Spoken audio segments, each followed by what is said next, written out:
Halo semuanya, langsung aja yuk kita mulai sesi bedah karya kita hari ini.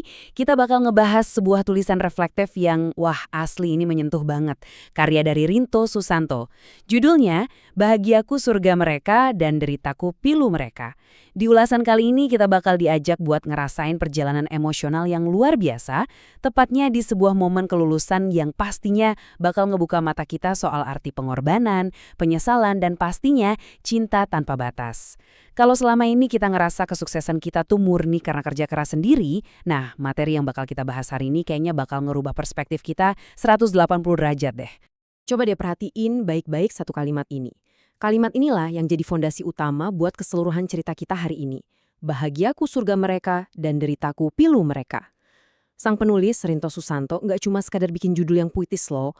Dia lagi merangkum semacam hukum alam dari cinta seorang ayah dan ibu. Buat mereka, kebahagiaan kita itu ibarat surga tertinggi di dunia ini. Dan sebaliknya, ngelihat kita menderita adalah kepiluan yang paling dalam buat mereka. Terus gimana sih konsep yang dalam banget ini kejadian di dunia nyata? Oke, kita masuk ke bagian pertama. Berdiri di persimpangan makna. Biar benar-benar kerasa dalamnya tulisan ini, coba deh kamu bayangin lagi ada di posisi ini. Bayangin kamu lagi berdiri di sana, pakai toga kelulusan yang rapi, di tengah jalan setapak yang agak gelap. Terus, di ujung jalan sana, mata kamu tertuju ke dua sosok yang lagi senyum. Dua sosok yang pastinya udah nggak asing lagi, orang yang paling kita sayang dan hormati, Papa dan Mama. Toga yang lagi dipakai ini kan ibarat puncak pencapaian akademis kita ya. Tapi pas mata kita bertatapan sama mereka, tiba-tiba kita sadar, jalan panjang menuju titik ini tuh nggak kita bangun sendirian. Lanjut ke bagian kedua, jejak pengorbanan orang tua. Momen saling tatap tadi tuh langsung ngebangkitin kesadaran kita soal apa aja sih yang sebenarnya udah dikorbanin demi nyampe ke titik ini. Ini bukan cuma soal waktu yang lewat gitu aja ya. Ini akumulasi dari pengorbanan yang gila-gilaan. Mulai dari 9 bulan ibu mengandung kita, terus momen mempertaruhkan nyawa pas ngelahirin biar kita bisa hadir di dunia ini. Belum lagi pengorbanan bertahun-tahun dari seorang ayah yang banting tulang, meras keringat siang malam tanpa ngeluh sedetik pun. Dan semua jerih payah itu ujungnya bermuara di satu titik. Hari ini, di mana kita berdiri pakai toga, siap nikmatin masa depan. Itu fondasi aslinya. Nah, sekarang kita masuk ke bagian ketiga, kesalahan anak dan penyesalan mendalam.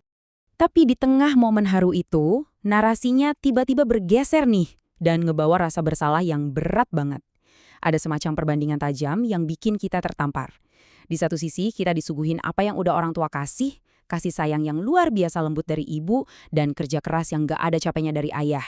Tapi, di sisi sebaliknya, kita sebagai anak seringnya ngebalas apa? Sering nyuekin nasihat mereka, bohong, bahkan sampai ngebanting pintu. Kontras yang jomplang banget antara pengorbanan mereka yang tanpa syarat dengan keegoisan kita ini asli bikin batin penulisnya dan mungkin batin kita juga bergejolak. Penulisnya jujur banget nih ngejabarin daftar penyesalannya. Mulai dari nutup kuping pas dinasihatin, bohong cuma demi kesenangan sendiri, ngelawan pas dimarahin karena emang kita yang bandel, ngebanting pintu pas kemauan kita nggak diturutin, dan yang paling bikin nyesek, ngelontarin kata-kata kasar yang sama sekali nggak pantas mereka dengar. Kayak yakin mereka cerewet, kuno, atau kolot. Pas denger daftar ini, coba deh kita jujur sama diri sendiri. Pernah nggak sih kita ngelakuin hal-hal kayak gini? Nah, pertanyaan inilah yang ngebawa sang penulis ke sebuah kesadaran yang luar biasa. Kita lanjut ke bagian keempat, cinta tanpa syarat, maaf, dan doa. Coba tebak, dari semua kekasaran dan sikap egois kita itu, apakah orang tua kita nyimpen dendam? Jawabannya jelas, enggak, sama sekali enggak. Mereka justru maafin setiap kesalahan kita dengan setulus hati. Dan yang bikin lebih merinding lagi, diceritain di sini kalau mereka tetap nyebutin nama kita di setiap hembusan napas dan doa-doa mereka. Doa-doa sunyi yang gak pernah putus inilah yang sebenarnya nuntun langkah kita pelan-pelan sampai akhirnya bisa pakai toga kebanggaan itu. Dan pas sang penulis ini pelan-pelan jalan mendekat ke arah mereka, dia memperhatiin papa dan mamanya lekat-lekat. Disitulah bukti fisik dari semua pengorbanan dan doa tadi kelihatan jelas. Rambut yang dulu hitam, kini memutih. Ini bukan sekedar karena mereka tambah tua ya.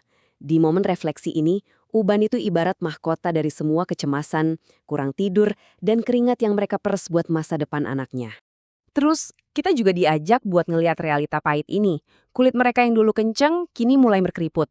Masa muda, energi, dan kesuksesan yang lagi kita rayain hari ini tuh ternyata seakan-akan ditukar sama keriput di wajah orang-orang yang ngebesarin kita. Kayak ada semacam transfer energi kehidupan, dan penulisnya benar-benar sadar akan hal ini pas menatap wajah mereka.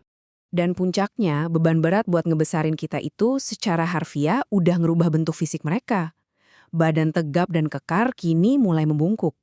Tapi tahu nggak sih, dari tubuh yang udah membungkuk itu, sang penulis melihat mata mereka yang berbinar-binar penuh air mata. Itu bukan air mata sedih loh, itu air mata kebahagiaan yang murni, rasa haru dan kebanggaan yang meluap-luap ngelihat anaknya sukses pakai toga. Momen bertatapan inilah yang bikin pertahanan sang narator runtuh seketika.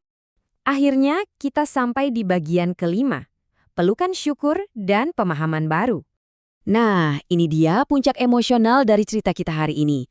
Penulis ngambarin gimana dia langsung nyium tangan mereka, meluk papa mamanya erat-erat sambil berbisik lirih. Papa, mama, yang aku berikan hari ini tidak akan cukup membalas semua yang telah papa dan mama berikan selama ini kepadaku. Di detik itu, dia sadar betul. Segala macam gelar, toga yang megah, atau pesta kelulusan paling meriah sekalipun nggak akan pernah sebanding sama pengorbanan mereka seumur hidup. Sebelum kita akhiri ulasan yang super dalam ini, saya pengen ninggalin kamu sama satu pertanyaan yang terus-terusan mengganggu pikiran sang narator. Apakah yang dapat kulakukan untuk membalas mereka?